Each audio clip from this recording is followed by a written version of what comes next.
As we all know, Stranger Things, one of the most popular series on the biggest streaming platform, Netflix, has caught everyone's eye and is a showstopper. The science thriller fiction story created by Duffer Brothers is centered on 5 teenagers who solve the mysteries of the monster world. However, it does have some surprisingly shady backstories that will completely change your point of view towards the show. So, today, after watching this video, you will never look at Stranger Things the same way again. But first, a simple reminder on how to enter our brand new giveaway. We are giving away either an iPhone X Max, the new iPad mini, or MacBook Pro. It's all your choice. So be sure to leave a like, comment the keyword, subscribe, and turn on notifications to enter the giveaway. It's really that simple. The story was not new that was created by the brothers. It was created by an Irish production company called Irish Rover Entertainment and was an unpublished screenplay called Totem. Created by Jeffrey Kennedy, he had made the plot, sequence, characters, and settings, which were allegedly a copyrighted concept art that was taken on by the Duffer Brothers.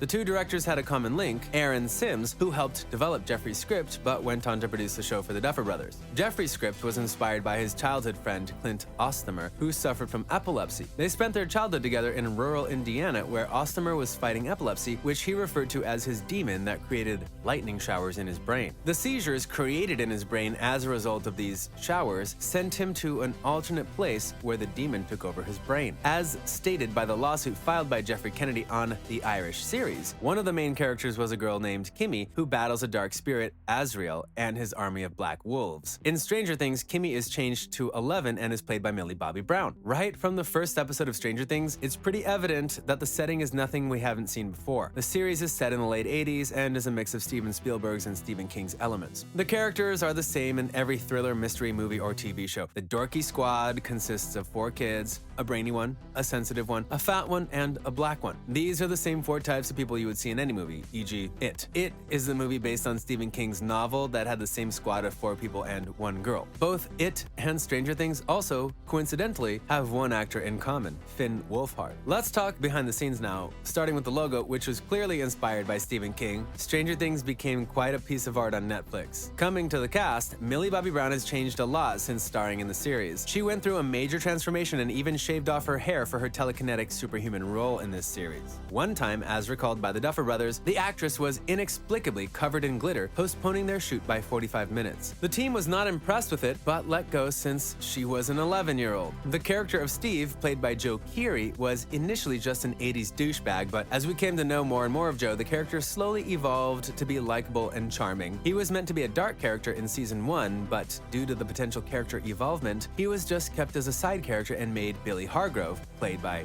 Dacre Montgomery, as the dark and evil character from season 3 onwards. Dacre Montgomery also had gone through major transformation for his role. He had to slim down to portray the chiseled body and physique of a guy his age in the 80s. The duality of the character, both as a villain and a charming heartthrob, has paid off to his character's motive in the series. People always love finding problems in a series like this. While it had a positive reception, people had quite a problem when the characters Joyce Byers and Chief Jim Hopper, played by Winona Ryder and David Harbour, were criticized for on-screen tobacco use. In response to this issue, Netflix simply released a statement saying that the series would henceforth be smoking-free, except keeping to factual accuracy. Critics were still not convinced. Then there's the Demogorgon, which was one of the major eye-catchers and the main villain of this super series. It was a splendid mix of practical drawings and visual effects combined. This villain came out to be quite original from other aliens in other movies and shows. Steven Reichstad didn't have to think much to create this monster. He explained that it had to be multi-limbed, human, but tall, have no face, and would just eat and destroy whatever came its way. Reichstad's team made 3D models that kept things moving quite swiftly pre-production. Coming to season 3, where most of the story takes place in an 80s mall, the mall is actually an 80s era themed mall that was used particularly for this season. The mall had elements that captured the elements of the 80s aesthetics of the indoor attraction called Star Court. Most of the stars on the show range in age from 14 to 17, though Sadie Sink agrees to the fact that they are still kids and will always be considered as kids. Sink was the new addition to the team in season 2 and plays the role of Maxine, the new kid in town who skateboards. She was seen attending an event wearing a custom-made Prada outfit and had a personal stylist since starring in season 2. Sink was under the radar before starring in the series and was intimidated with the huge following she received after the release of season 2. She has currently around 11 million plus followers on Instagram. Millie Bobby Brown, on the other hand, has become a fan favorite and was named Time's most influential celebrity. She has, however, received numerous backlash for posting posting photos that are too mature and had to even shut down her Twitter once for saying offensive things. She even became a target of homophobic memes. Brown slammed this by saying she is a strong advocate of the LGBTQ community. Besides this major project, Brown has played roles in a Godzilla franchise and the recent Netflix movie Enola Holmes. Gaten Matarazzo, who plays the role of a science-loving nerd named Dustin, had his own social media backlash after Netflix announced that he was set to host Prank Encounters, a show that is supposed to prank people on the first day of their jobs. He did clear up the confusion following that. Matarazzo has also been open about his rare disease, cleidocranial dysplasia, which is also explained in the series by his character as a bone condition that is responsible for the lisp and his young appearance. Caleb McLaughlin also did not always have a good response from the public. He plays Lucas, the slingshot pro. He told People Media that being a celebrity has its pitfalls. Despite the stress, McLaughlin is grateful to have his parents' support during times like these. Most of these actors were simply not picked from the auditions, but had already been part of Broadway and are very professional in their roles, the Duffer Brothers claim. The Duffer Brothers felt these actors were quite authentic and unique and were the perfect fit for the roles written. The older characters, Joyce Byers and Jim Hopper, were also the main characters of their age.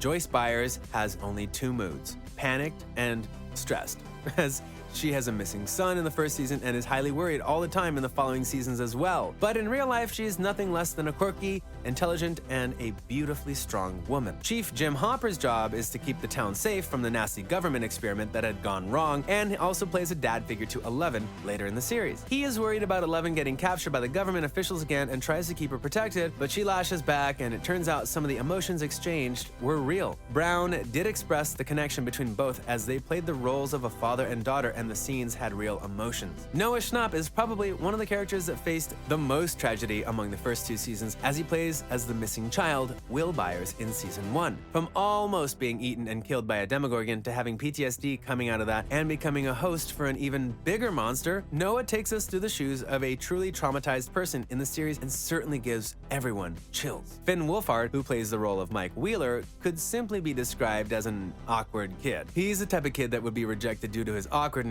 and the undecided amount of nerdy, yet he's the hero of the squad in this series. Well, that wraps up the video. Thanks for watching, and I'll see you in the next one. A simple reminder on how to enter our brand new giveaway. We are giving away either an iPhone X Max, the new iPad mini, or MacBook Pro. It's all your choice. So be sure to leave a like, comment the keyword, subscribe, and turn on notifications to enter the giveaway. It's really that simple.